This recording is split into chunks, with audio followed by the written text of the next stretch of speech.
오늘은 이제 역기능 가정에 대한 이야기를 같이 좀 나누려고 합니다. 다시 말하면 성인 아이가 되어진 것은 뭐냐면 가정이 기능을 제대로 못하고 있다는 거예요. 네. 그러니까 아이가 제대로 키워져서 돌봄을 받아야 되는데 돌봄을 받지 못한다는 이유가, 돌봄을 받지 못했다는 것이 뭐냐면 가정이 있는데 이 가정이, 우리는 그 가정이 제대로 모든 기능을 잘 하고 있는 가정을 우리는 순기능 가정이다 이렇게 얘기를 해요. 그런데 그 가정이 가정으로서의 그런 기능을 제대로 하지 못하는 가정, 이걸 우리는 역기능 가정이다 이렇게 말하고 있는 것이죠. 그러니까 역기능 가정에서는 성인 아이가 나올 수밖에 없는 거예요.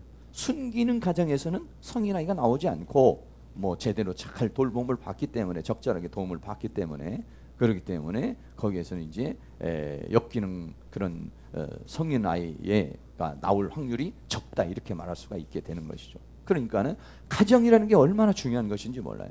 이 가정이라고 하는 것이 제대로 되느냐 안 되느냐에서 한 인간의 존재가 제대로 된 인간이 되느냐, 제대로 되지 못하는 인간이 되느냐, 이것이 이제 결정되어지는 거죠. 아까도 우리가 말한 것처럼 거의가 이 아이가 지금 이제 20살까지 정체성이 이제 확립이 될 때까지 20살까지는 거의 그 부모와의 관계 속에서, 이제 가정과의 관계 속에 이제 살아가면서 그 가정에서 완전히 이제는 어떤 그 초, 중, 고, 대 이런 과정을 거치면서, 물론 이제 학교의 영향을 받고 친구들의 영향을 받고 있지만은요, 학교의 영향이나 친구들의 영향은 그렇게 크게 영향을 받지는 않아요. 어느 정도는 영향을 받지만은 부모의 영향이 한 80% 내지 90%라고 그런다면은 친구나 선생이나 이런 사람 영향은 그렇게 많지는 않다 이렇게 말할 수가 있어요. 그래서 가정이라고 하는 것이 얼마나 소중한 것이고 얼마나 귀중한 것이라고 우리가 생각을 할 수가 있어요. 영적 기능, 역기능 가족에 대한 이제 그런 이제 치유에 대한 부분인데, 역기능 가족에 보면은 역기능 가족의 책에 이제 유형이 있어요. 그리고 또 브라더 쇼라고 하는 사람이 그 성인 아이에 대한 그런 책을 썼고, 가족이라고 하는 그런 책을 쓴 사람인데, 이 사람이 이제 역기능 가정의 이제 특징에 대해서 이야기하고, 성인 아이에 대한 왜곡된 신앙관, 성인 아이가 결혼을 하게 되었을 경우에 그때는 이제 결혼에 여러 가지 문제가 생긴다라고 하는 것이고요. 그 이제 치유의 영역, 이제 치유에 대한 그런 부분들로서 우리가 이제 이 시간 같이 함께 좀 나눠서 이렇게 보려고 그러는데, 역기능 가정이라는 말은 아까 말한 대로 가족이 제 기능을 다하지 못하는 것. 그러니까 엄마는 엄마로서, 아버지는 아버지로서의 그 기능이 있단 말이에요. 또 그 형제는 형제로서의 기능이 있단 말이에요. 그거를 제대로 하게 되면은 거기에서 자라나는 아이는 제대로 된 아이가 된다. 그러나 그렇지 못하게 너희가 알거니와 조상의 유전한 망령된 행실에서 구속된 것은, 그러니까 이 조상의 유전한 망령된, 이 조상의 그런 가족이라든지 할아버지로부터 내려오는 모든 그 체계, 유전적인 체계라든지 종교적인 체계라든지 사고적인 체계라든지 문화적인 체계라든지 이런 것들이 이제 그 가정에 있단 말이에요. 다. 여기에서 인간이 망가지는 거예요. 이게 이제 결국은 조상의 유전된 그 망령된 행실, 이런 여러 가지 우리 그 가문에 이런 것들이 있단 말이에요. 가정에 있단 말이에요. 이런 걸로 인해서 이제 인간이 만들어지는, 거기에서 우리도 이제 하나님의 은혜로 구속을 받는 것이다. 이렇게 이제 말할 수 있게 되는 것이죠.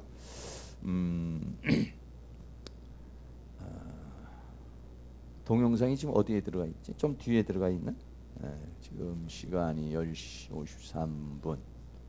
53분. 요 뒷부분은 말이죠. 여러분도 아침에 나오시냐고 수고하셨으니까 차 한잔 먹고 하겠습니다.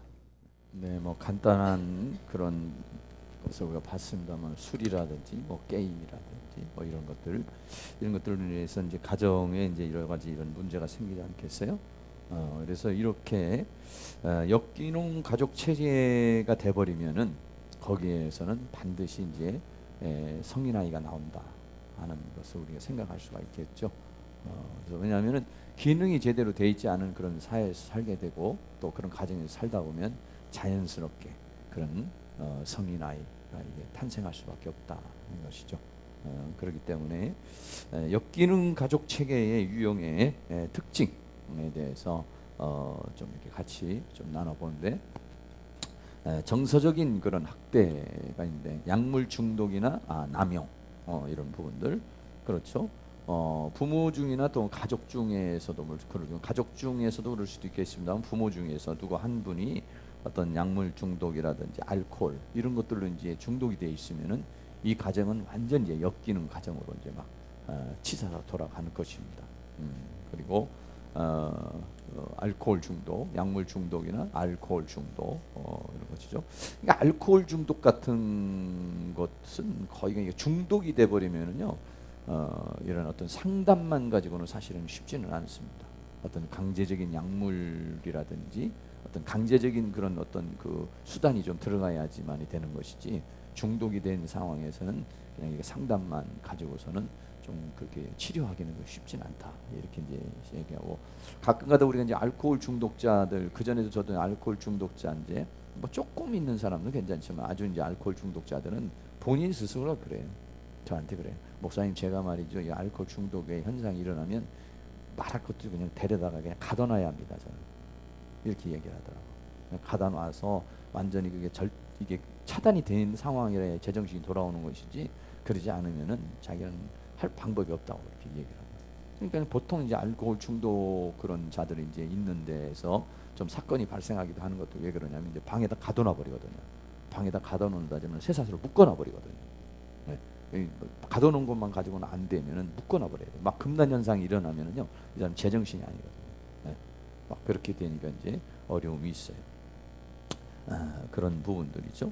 그래서 이제 교회에서는 사실은 이런 사람 다루기는 어렵습니다. 여러분들이 너무나 그런 중독자가 오면은 어느 정도 이렇게 봐서 여러분들이 다룰 수 있는 사람은 다루지만 그렇지 않은 사람은 이제 전문 기관으로 보내주는 것이 가장 좋다 이렇게 생각할 수가 있겠고 또 이제 그 잘못 다루게 되면 이제 가족들에게 어떤 비난이 산다든지 어떤 그 사회적인 문제가 생길 수도 있어요. 그러니까 이런 부분은 우리가 좀 잘 골라서 이렇게 해야 된다 이렇게 생각할 수가 있고 도박 중독도 역시 마찬가지예요. 도박 중독이나 알코올 중독, 약물 중독이나 이렇게 이런 부분들이 굉장히 그런 어려운 그런 부분이 되어지는 것이죠. 그리고는 이제 일중독도 역시 말이에요. 일밖에 모르고 막 일을 안 하면은 막 조금이라도 막 그냥 문제가 생기는 네. 너무 그냥 이게 막 그냥 일을 막 조금이라도 안 하면 그래서 왜 그러냐 그랬더니 어렸을 때부터 자기는 이렇게 쉬어본 적이 없다는 거예요. 어렸을 때부터 뭐 어렸을 때 어렸을 때부터 그렇게 그래서 독학하고 또 뭐 그냥 무슨 아르바이트 하고 뭐 이렇게만 살아가지고 일을 안 하면 이상한 거야. 일을 안 하면 내가 무슨 죄 짓는 것 같고 내가 무슨 뭐 너무 이렇게 편안한 것 같고 막 이렇게 이제 되는 거예요. 그러다 보니까 맨날 그 정신이 없네. 정신. 편안하게 좀 쉬었다가 또 일을 하고 편안하게 좀 쉬었다 일을 해야 되는데 일을 안 하면 자기가 불안한 거예요. 그리고 하나님 앞에 막 죄송스러운 거예요. 막 죄책감이 들어가는 거예요. 이제 그런 경우도 있습니다. 이제 일중독. 일중독에 빠져버리면 이제 아이들은 유기인들은 이제 방치되는 거죠. 방치되어지면 그러면 이제 아이들은 막 부모가 나가서 일중독에 빠져보면 아이는 뭐 제대로 이제 돌봄을 받지 못하는 그런 상태에 이르게 되겠죠.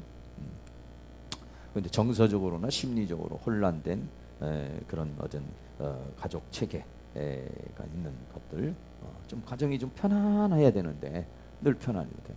근데 어쩔 수가 없어. 저희 집 가정에서도 보면 우리 아버님이 이제 술을 드시니까 우리 아버님이 술을 드시면 우리 아버지가 있으면 지옥이야 우리 집. 우리 아버지 있으면 지옥이야.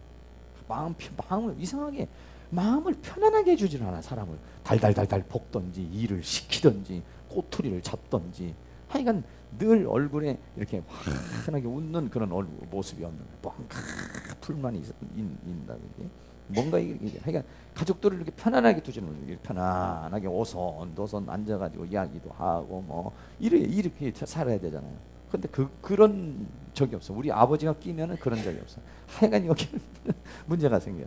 우리 아버지가 나가시면 천국, 들어오면 지옥 이렇게 되는 거예요. 우리 아버지만 나가면 이제 우리 가족들끼리는 서로 이제 얘기도 하고 막 이렇게 이제 잘 이렇게 한단 말이에요. 오죽했으면 우리 이제 시골에서 이제 충청도에서 이렇게 살다가 하쪽 했으니까 하쪽 이렇게 달달달달 볶으니까 우리 누님은 서울로 와버렸어. 도망온 거지 그러니까.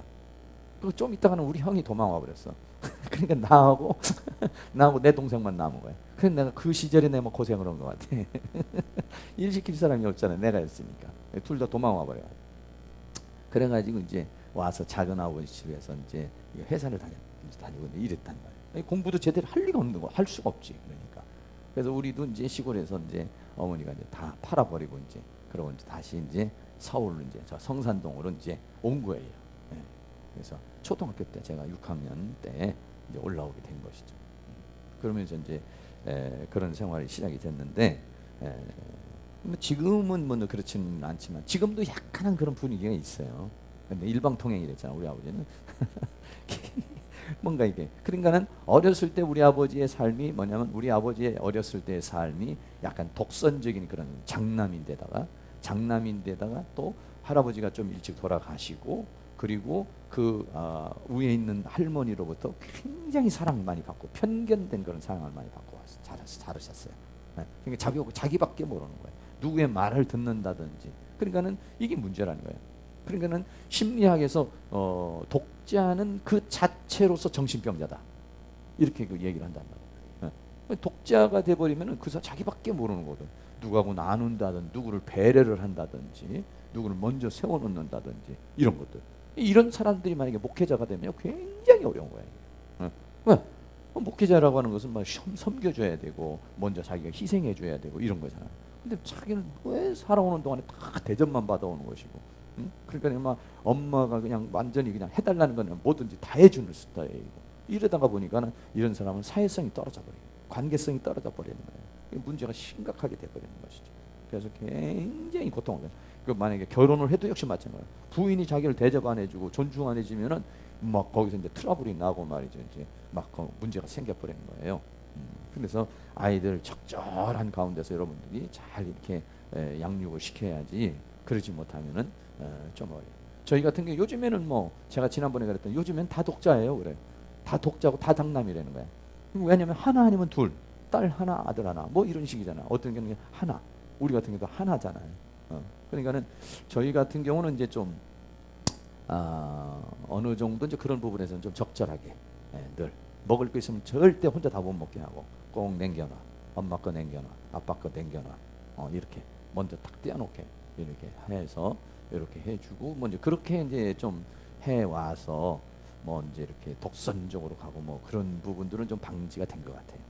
그런데 보통 부모들이 이제 자기 자식이 너무 소중하니까 해달라는데 다 해주고 안 돼 딱 잘라주는 걸 못 하잖아요. 그러다가 보면은 이제 이 아이들이 아주 사회성이 이제 떨어져서 만약에 나는 그런 사람이 결혼을 하게 되면은 아주 심각한 상황에 이제 이르를 수가 있게 되는 것이죠. 그런 문제들이 이제 우리에게서 많이 이렇게 생기는 거예요. 엄격한 규칙을 가진 가정. 너무 이게 가정이 그러니까 6번째부터는 이제 가정의 엄격한 규칙. 경직되게 독선적인 가족 체계, 엄격하고 율법적인 신앙생활 이런 부분들이 이제 아주 그냥 그 분위기 그 우리나라는 이제 가부장적인 제도잖아요. 그래서 부부간에도 그렇고 자녀간에도 전부 다 수직 관계를 이룬다고. 요즘 사람들이야 이제 남편과 아내가 수직 관계이면서도 평등의 관계다. 이렇게 이제 우리가 생각을 하지만은 이때는 그렇지 않아요. 얼마만큼 높아요? 하늘과 땅만큼 높다 말이에요.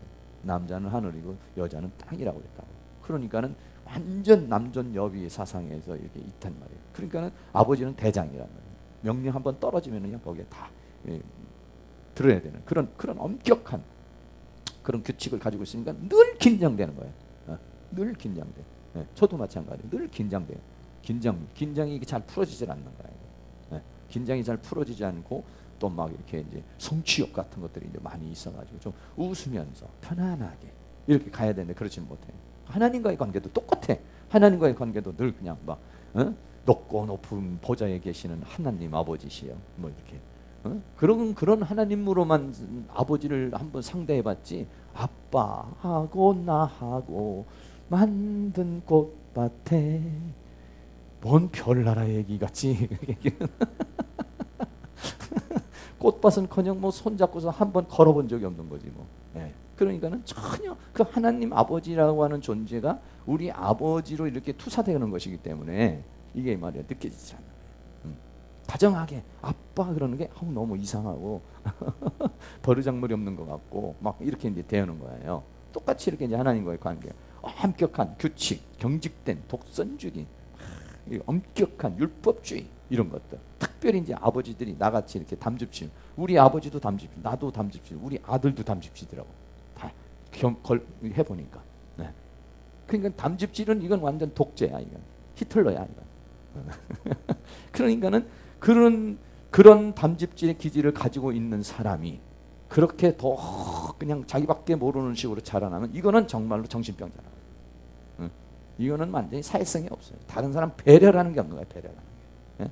그래도 무슨 점액질 같은 사람들, 평화주의적인 그런 사람들은 그렇게 자랐을지라도 그 굉장히 그 평화를 위해서 양보도 하고 이렇게 가요. 근데 그런 그 가족 체계에서 살면서 담즙질의 사람들은 아주 이게 이제 골치가 아파지는 거죠.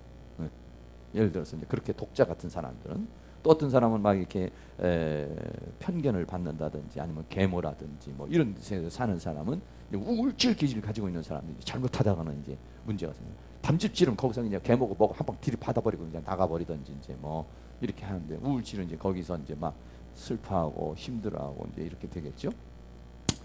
그 다음에 이제 9번째는 심각한 우상 숭배가 있는 그런 가정, 이런 가정들도 이제 엮이는 가정으로서 이제 그런 문제가 생겨지게 되는 것이죠.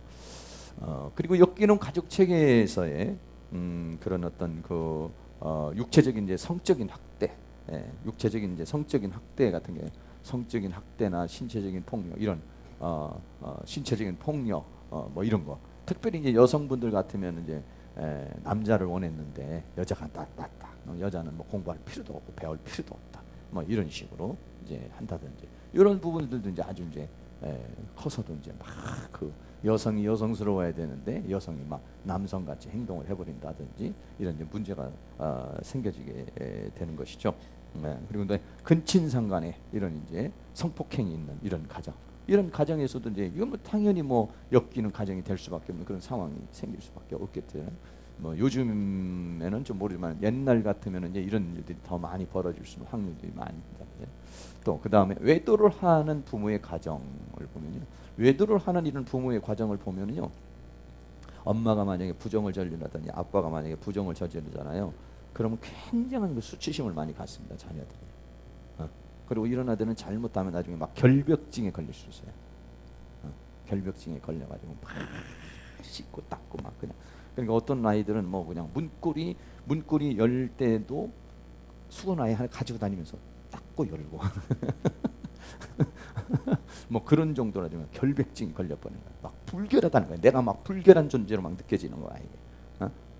이런 부분들이 이제 외도를 하는 그런 부모. 옛날에 우리 부모들이 남편들이 뭐 보면 외도가 오히려 뭐 여자들 2명 3명도 막 거느리고 사는 게 오히려 위세였었잖아요. 별 흠이 없었다고. 그러니까 우리나라는 완전히 음란의 영에 그냥 찌들을 수밖에 없는 그런 가족 체계의 삶을 살고 있어요. 여자들은 분노의 음란을 가지고 있는, 남자들이 돌보지 않고 막 이러니까. 특별히 여러분들 생각해 보세요. 지난번에도 내가 얘기했지만 여의도가 궁녀들을 데려다가 화장을 한 곳이 여의도 옛날 뚝스 밤섬이었어요. 밤섬에서 거기 여의도란 말이에요. 여의도가 그런 궁녀들이 죽은 거기다가 화장을 한 거기란 말이에요. 그러니까는 대궐의 삶이 그렇잖아. 임금 하나야, 남자는. 나머지는 전부 여자야. 그러니까 이 여자들이 임금 하나를 차지하려고 패거리가 지어가지고 이리 싸우고 저리 싸우고 별짓을 다 한다고. 그러다가 보면 이제 잘못하다 보면 이제 넷이나 이런 사람들하고 음란이 붙는 거예요. 아니면 이제 거기에 있는 대감들을 통해서 이제 음란이 붙는 거예요. 예? 사람이라는 것이 이 성적인 것이 본능적인 것인데 참는 것도 한계가 있잖아요. 여기 잘못하다가 보면 이제 그런 문제가 막 생겨가지고 여기서부터 시기, 질투, 막 그러니까는 임금이라는 존재가 이게 제대로 살 수가 없는 거예요. 정치도 막 거기에서 이파 저파로 막 번지면서 이제 그런 싸움들이 일어나니까 거기에는 원한이 막 사무치는 거예요. 막 서로 저주를 하고 막 서로 죽이려고 그러고 막 이제 그런 것들, 이런 것들이 전부 다 음란입니다. 음란이라고 그래서 그냥 뭐 이상한 뭐 행동이나 하고 이런 것들이 아니라 전부 다 그런 것들, 막 시기, 질투, 분노, 막 억울함, 이런 것들이 막 이제 같이 뒤엉켜 있는 것들이 이제 음란이다. 이런 음란이 들어오면 가정이 깨지는 거예요. 부부 간의 문제도 생기고 뭐 자녀 간의 문제, 이 외도를 하는 이런 부모의 가정에서는 이게 엮이는 자녀가 이게 나와가지고 그러다가 보면 이게 이런 사람들은 이제 나중에 잘못하면 뭐냐면은 의처증에 걸리는 거예요. 응? 네, 의처증에 걸려. 예를 들어서 엄마가 바람 피는 것을 봤잖아요, 많이. 다른 남자하고 불결한 생명을 하잖아요. 그러면 이제 이 아이는 자기 부인을 보면 그런 것 같거든. 그러니까는 막 이제 의처증이 걸려가지고 막 쫓아다닌다든지 조금만 그런 행동이 나오면은 막 왜 여자는 그런 것이다라고 하는 것이 이게 뇌에 딱 박혀 있는 거예요. 엄마를 보면서 여자는 불결하고 여자는 이게 잘 다루지 않으면은 막 이렇게 바람을 핀다는 걸 알고 있는 거거든요. 근데 그러다가 보면은 이제 이런 사람들이 이제 의처증에 걸려가지고 또 여자 같으면은 이제 의부증에 걸리는 거예요. 예? 아버지가 막 바람 피고 돌아다니고 막 그런 것들 이렇게 막 보고 그러면은 여자들은 남자 못 보면 다 의심해요. 다 도둑놈 새끼들이고 다 이제 이런 식으로 이제 아니면 뇌리에 딱 박혀가지고 말이죠. 예? 뭐 박혀가지고 문제가 생겨. 이러니까는 이런 육체적인 성적인 학대를 통해서 여기에서 이제 가정마다 이런 역기능의 역사가 이제 일어나게 됩니다. 우리나라는 역기능이 일어날 수밖에 없는 것 하나가 뭐냐면은 문 닫아. 역기능이 일어날 수밖에 없는 그런 것들이 이제 다 이렇게 부부간에 이렇게 좀 애정이 표현이 잘 되고 이렇게 잘 이렇게 가정이 이렇게 평화롭게 이렇게 지내는 것이 아니라 완전히 여러 가지의 그런 어떤 부부의 그런 좀 원활한 그런 관계 이런 것들이 잘 이루어지고 우리가 봐야지. 여자는 살면서 엄마를 보면서 어때나 엄마가 예를 들어서 남편에게 음식을 잘 해줬다 그러면 이 사람은 반드시요 나중에 보면은 남편을 섬기는 일이 음식을 잘해주는 걸 잘해요. 그런데 만약에 그런 걸 못 배우고 나면은 남편한테 어떻게 해줄지 모르는 거야 이게. 그러니까는 엄마가 만약에 일찍 돌아가시잖아요. 그러면 여자들은요 여자가 어떻게 되는지를 몰라. 그 희한하죠. 그 학교 공부도 배우고 다 이렇게 했어도요 여자가 뭐를 했는지를 몰라요 이게요. 그리고 남자도 역시 마찬가지. 남자도 아버지가 일찍 돌아가시잖아요. 그 아니면은 아버지가 뭐 한 달에 한 번이나 온다든지 뭐 두 달에 한 번 온다든지. 그러니까 아버지하고 엄마하고 이렇게 살아가는 어떤 방법 모습을 못 본 사람들 이런 사람들은요 어떻게 해야 되는지는 몰라요. 남자는 어떻게 해야 되고 여자는 어떻게 되는지를 몰라. 왜냐하면 엄마가 아빠한테 어떻게 하는 걸 봤어야 이렇게 하는 거구나 이걸 알아요. 또 남자가 또 부인에게 어떻게 하는 거를 봤어야 이걸 안단 말이에요. 근데 못 보니까. 예를 들어서 만약에 남편이 만약에 우리 아버지가 예를 들어서 만약에 우리 어머니 생일 때 막 선물을 사온다든지 케이크를 딱 사와가지고 생일 축하합니다든지 뭐 이렇게만 했어 봐 그러면 그렇게 하는구나 이런 생각이 들어오잖아요. 자연스럽게 나에게도 그런 생각이 들어올 수 있지 않겠어요? 그러니까 나도 뭐냐면 부인이 이제 생일이 당하면은 당연히 이벤트를 해줘야 되는 거고 당연히 그렇게 해주는 게 그냥 교육이 필요 없이 자연스럽게 몸에 익은 거예요. 그냥 익어서 그렇게 할 수 있는 거예요. 그런데 만약에 그런 걸 한 번도 바라보지 못했다 그러면은 그렇게 하는 자체가 이상한 거예요. 아니 왜 그거를 생일 때 그거를 해? 이렇게 돼버리는 거예요. 이게 이제 문제야. 그러니까 나도 이제 우리 집사람하고 있지만은 우리도 이제 뭐 이런 결혼 기념일 같은 거 이런 거 막 챙겨주고 막 이런 거 잘 못하거든요. 왜 그러냐면은 보지를 못했으니까. 보지를 못해요. 근데 생일은 꼭 챙겨주더라고. 그러니까는 우리 집안은요 생일을 챙기는 거는 꼭 이렇게 이게 하나의 어떤 배움이 있어요. 그래서 생일은 꼭 날짜에 내가 정해놓는다고. 그래가지고 생일 때는 꼭 챙겨. 근데 뭐 결혼기념일을 섬기는 건 한 번도 못 봤거든. 아니 그런 거는 해야 된다라고는 생각이 없는 거예요. 마음속에. 그러니까 부모가 이게 어떻게 살아가느냐가 굉장히 중요하다라고 하는 것이죠. 지난번에 이제 뭐 애들이 크니까 이제 결혼기념일 자기네들이 케이크 사와가지고 결혼기념일 나하고 집사람하고 축복을 해주더라고. 둘이서 뭐 끄라 그러고 뭐 이렇게 해가지고 이제 이렇게 하더라고. 그래서 가정마다 그런 것들이 있어요. 근데 집에서 별로 이렇게 생일 같은 거 안 챙겨주는 가정 있잖아요. 그런 가정은 그냥 그러는 걸로 생각해. 그러니까 우리 집은 생일을 굉장히 챙기는 가정이고 우리 사모님 가정은 생일을 그렇게 많이 안 챙기는 가정이에요. 뭐 그렇게 뭐 그런 거 신경 그렇게 많이 안 쓰는 가정이라고. 그러니까 어떻게 하다 보면 장모님 생일을 잃어버려. 근데 우리는 이 생일은 아주 꼭 지켜야 된다는 생각이 있어서 달력을 딱 가져온다든지 이러면은 부모님 생일은 무조건 동그라미를 어디다가 쳐놓든지 쳐놓는다고 해요. 왜 그러냐면 이제 그게 이제 습관이 돼 있는 거예요. 근데 그게 안 돼 있는 사람들은 그냥 어떻게 하다 보면은 뭐 그냥 지나가 버리고 뭐 이제 이런 상황이 되어지게 되는 거예요. 가족에서 어떻게 살아가느냐 이게 굉장히 그 사람의 그 모든 것들을 만들어내는 그런 부분이다 이런 얘기죠. 또는 이혼, 재혼으로 인한 편무, 계부, 계모 뭐 이런 가정들이 돼보면은 이제 거기에서 여러 가지 이제 문제가 생기지 않겠어요? 많은 문제들이 생겨서 참 어려움이 많이 있게 되는 것이죠. 이제 그러면 이제 당연히 이제 그런 것 이런 부분들이 다 역기능적으로 이제 문제가 생겨서 여러 가지 많은 이제 어려움이 이제 만들어지고 이제 예를 들어 계부라든지 계모라든지 이런 사람에 대한 이제 감정이 뭐 여성들은 이제 아버지를 뺏어갔다 뭐 이렇게 이제 생각하고 또는 뭐 남자들은 막 엄마라고 부르지 않고 뭐 이런 어떤 그런 것들. 이게 충분히 자녀들하고 이게 상의도 되고 모든 것들이 원활하게 이게 돼가지고 그런 것들이 잘 서로 이루어지면은 굉장히 좋잖아요. 그래서 이제 그런 것들을 우리가 이제 간과를 하게 되면은 이제 문제가 생긴다라고 하는 거죠. 그래서 이런 그 여러 가지 많은 역기능 가족 체계에서의 일어나는 여러 가지 특징들이 이렇게 여러 가지가 있습니다. 그 다음에는 이제 브라드쇼라고 하는 사람의 그 역기능 가정의 특징 11가지가 이제 뭐 아까하고 좀 비슷한 부분들이 좀 있습니다만 같이 또 이렇게 좀 나와 있는 그런 부분들이니까 함께 보면은 이 사람들은 뭐냐면 자신들의 문제를 부인한다 이렇게 말했어요.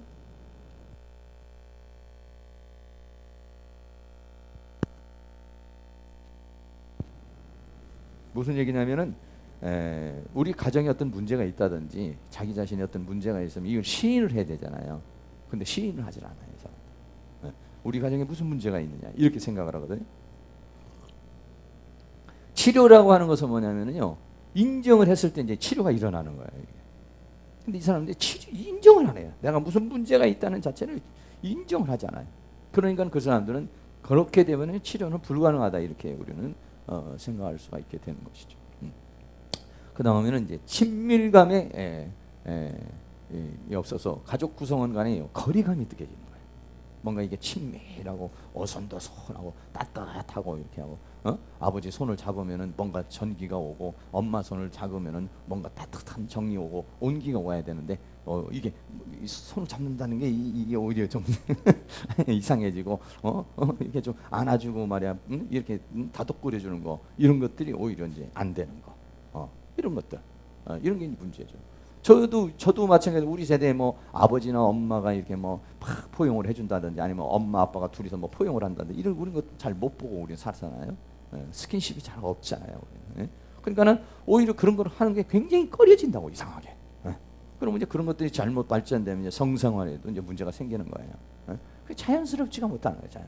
손을 잡아준다든지 서로 허깅을 한다든지 뭐 이런 것들이 좀 자연스럽게 이렇게 되어야 되는데 그런 게 이제 안 되니까 친밀감이 탁 떨어지는 거예요. 그러니까는 가끔가다 이제 그렇게 이제 하죠. 우리 이제 만약에 우리 아이에게 뭐 어디 기도를 해줘야 될 일이 있다. 이러면 이제 제가 이제 우리 집사람 보고 꽉 안으라고 얘기하고 그 다음에 내가 또 안고 그러고서 이제 기도를 해줘. 그냥 이게 떨어져서 기도를 하는 것하고 말이에요. 안아주면서 기도하는 거하고는 그건 굉장히 또 다르는 거예요. 예? 사람 감정이. 여러분들도 마찬가지잖아. 내가 여러분에게 어떤 기도를 해줄 때 누구를 해서 이렇게 기도를 해주는 거하고 여러분에게 다가가가지고 손이라도 잡는다든지 어깨라도 잡는다든지 이렇게 기도해 주는 거하고 아니면 확 껴안으면서 여자분들 그렇게 하면 안 되겠지만 남자들 같으면은 딱 이게 부둥켜 안아주고 기도를 해준다고 생각해봐요. 그러면 그 온기가 느껴지잖아요. 예? 뜨거운 따뜻함이 이게 느껴지잖아요. 예? 그런데 그런 것들이 이제 우리는 좀 어려웠단 말이에요. 우리 어머니도 장사로 돌아다니시고 이러니까 의무적으로 나에게 해줄 수 있는 건 해줬지만 따뜻하게 이렇게 품어주는 것은 잘 몰라. 우리 아버지는 뭐 품어주는 자체가 없고 안 때리면 다행이고 승질 안 내면 다행이지 뭐 품어주기는 뭘 품어주는. 평생 이렇게 욕 먹는 거예요 이렇게. 사모님이 아유 아버지 욕 좀 그만 좀 하라고 나보고 그러는데 욕을 하려고 그래서 그런 게 아니라 이제 여러분에게 이해를 돕게 하려고 하는 건데 이게 목사한테 잘못 걸리면은요 이게 평생 욕 먹는 거예요 이렇게 맨날 강의할 때마다.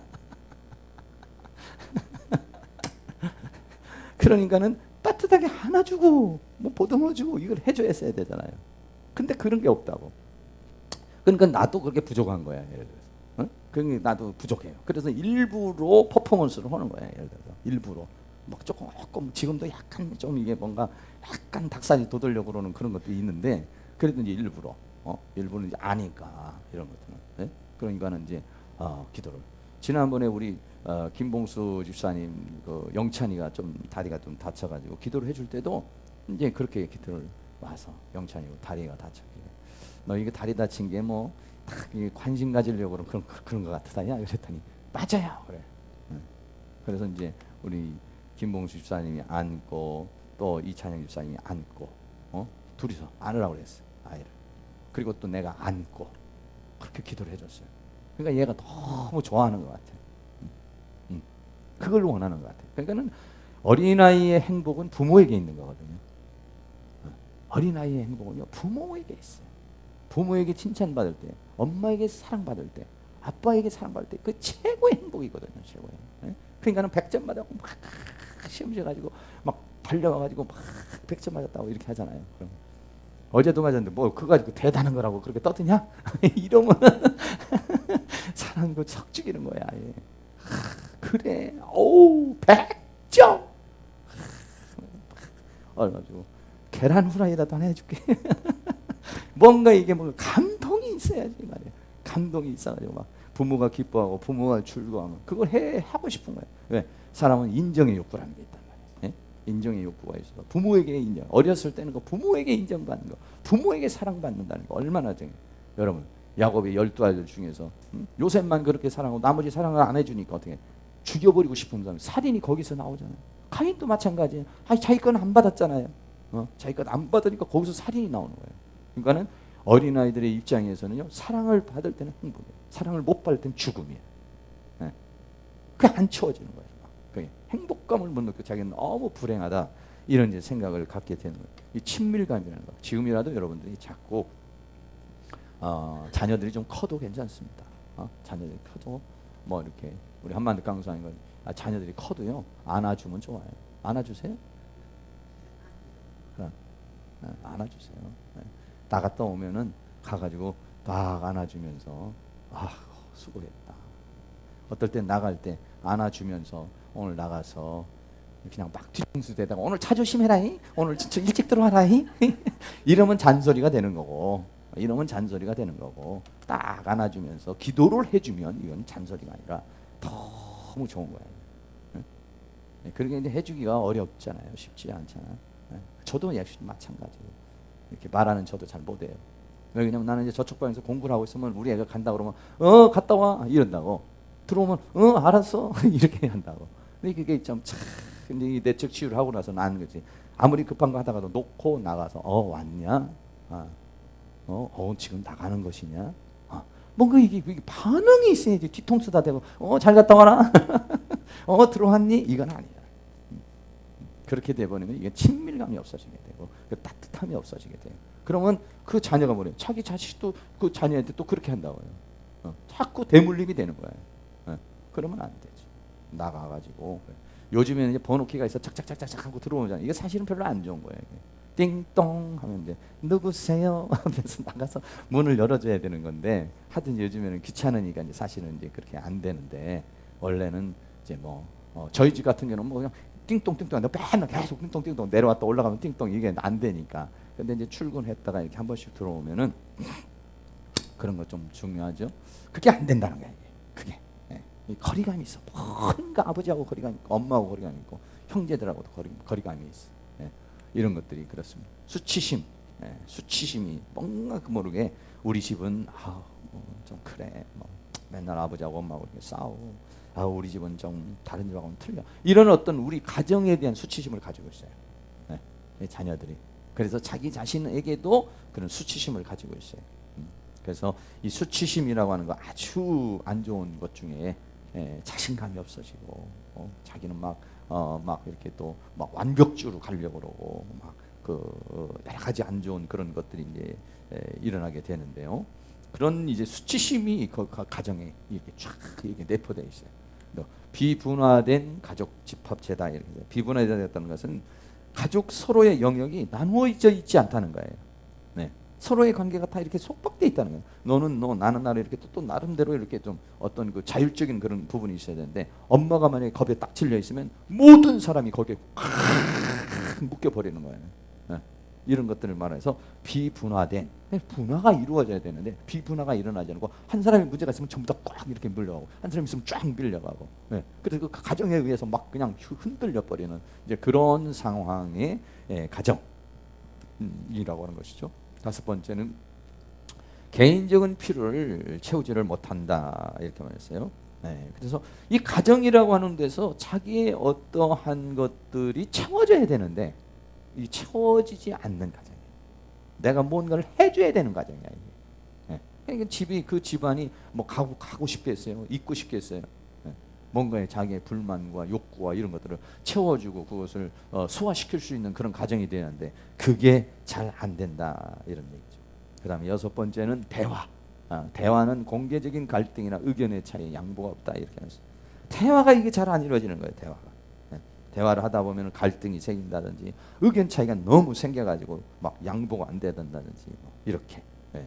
그래서 대화라는 것이 뭔가 이 중심에서 나와서 마음에서 나와서 서로 이렇게 소통이 돼야 되는데 이게 안 되는 거예요. 네. 중심이 마음이 오고 가질 않아. 왜? 친밀감이 결여가 되니까 마음이 오고 가질 않는 거예요. 그래가지고 그냥 적절한 가운데 하는데 서로 막 그냥 이런 트러블이 생기고 이렇게 되는 거죠. 그러니까 상대방의 마음을 읽어주고 상대방의 마음을 받아주고 그러면서 마음과 마음이 통해야지 이게 대화가 되는 거예요. 근데 이게 마음이 안 통하면 친밀감이 떨어질 뿐만 아니라 이게 안 되는 거예요. 마음이 오고 가지 않는. 그다음 일곱 번째 개인차가 존중되지 않는다 이렇게 했어요. 네, 다시 말하면 개인은 가족을 위해서 존재한다는 전제가 깔려 있어요. 개인적인 어떤 욕구나 개인적인 자율성이 없어지게 돼서 가족 체계에 딱 묶여버리게 만드는 그런 상황. 그 다음에 여덟 번째는 가족 규칙은 경직되고 비인간적이며 타협적이다 이렇게 말했어요. 네, 그래서 규칙이 있기는 있는데 이 규칙이 어떤 통제를 하고 그러니까 가정마다 어떤 규칙이 있잖아요. 그런데 이 규칙이 자율적이지를 못해. 통제를 하고 완전주의라든지 막 이렇게 비난이라든지 이렇게 이어가는 그런 통제가 있는 것이 뭐냐는 이런 가족 규칙이 경직이 돼 있다. 아홉 번째는요. 공개된 비밀에 대해서는 모른 척한다. 부부싸움이나 성폭행이나 중독, 가정에 어떤 비밀들이 있어요. 이런 것들이 가정에서 어떤 비밀이라든지 개인적인 어떤 비밀들이 있어요. 근데 그거를 어떻게 하냐면은 그냥 모른 척 하는 거예요. 왜 그러느냐 이렇게 하다가 보면 싸움이 일어나고 문제가 생겨버리니까 그냥 모른 척하고 그냥 다치는. 아이고 너는 너대로 그렇게 싸우고 뭐 부부 그렇게 싸우면 그냥 싸우는가 보다 이렇게 지내버리고 문제 생기면 문제 생기는가 보다 해서 그냥 이렇게 지내버리는 그런 가정. 또 가족은 외부와는 아주 폐쇄적인 그런 가정이다 이라고 했어요. 외부와의 관계를 갖는 것을 굉장히 싫어해. 이런 사람 누가 오는 거 싫어하고 나도 누구 가는 거 별로 안 좋아하고 폐쇄가 딱 돼 있어요. 그리고 감각적이면서도 중독적인 그런 행동을 한다. 그랬어요. 뭐 이런 가정들이 바로 엮이는 가정이다 하고 이렇게 말할 수가 있어요. 그러니까 이 여기는 얼어붙어 있어요. 차가워요. 몸은 굳어 있어요. 얼굴은 화가 나 있는 것 같아요. 얼굴은 슬퍼 보여요. 무표정이에요. 친밀감이 없어요. 뭐 요즘 살아가는 사람도 우리들은 뭐 그런 일은 없겠지만 과거에 우리가 살아가는 과정에서는 이런 경우가 많이 있을 수가 있어요. 11가지가 이렇게 쭉 이렇게 나와 있는데 이 엮이는 가정의 특징 11가지가 있는데 이것도 한번 손 좀 한번 들어볼까요? 우리 집은 11가지 다 있다. 10가지 보세요 한번. 9가지. 그러세요? 8가지. 7가지. 6가지. 5가지. 4가지. 3가지. 2가지. 없다. 없는 가정은 순기능입니다. 자, 임성을 통한 이제 그 엮이는 가정은 뭐냐면 제가 이제 쭉 상담을 통해서 이렇게 볼 때 역기능 가정이라고 말할 수 있는 데가 어떤 거냐면요. 이런 것들이에요. 아버지의 부재. 그러니까 아버지의 부재라는 것은 아버지가 돌아가시기도 하고 또 아니면은 아버지가 좀 멀리 나가서 돈 벌러 가시기도 하시고 이런 것들을 아버지의 부재라고 이렇게 말할 수가 있겠습니다. 그러니까 내가 어린 시절에 아버지가 돌아가신 거야. 3살 때, 5살 때, 뭐 7살 때 이렇게. 아니면 아버지가 돈을 벌러 뭐 어디 사우디를 갔다든지 어디를 갔다든지 아니면 지방에 갔다가 어쩌다 한번 온다든지 이런 것들이 이제 아버지 부재라고 이렇게 말할 수가 있겠어요. 아버지의 부재와 더불어서 아버지의 무능력. 아버지의 무능력이라는 건 뭐냐면 아버지가 이제 돈을 벌어서 가정을 책임을 져줘야 되잖아요. 경제적인 문제를 해결을 해줘야 되는데 아버지가 이게 해결을 해주지 못하는 경우. 더 나아가서는 아버지의 사랑의 결핍. 이런 한 3가지 정도. 아버지의 부재와 무능력과 사랑의 결핍. 이게 일어나면은 이 가정이 이제 역기능 가정이 일어나는 거예요.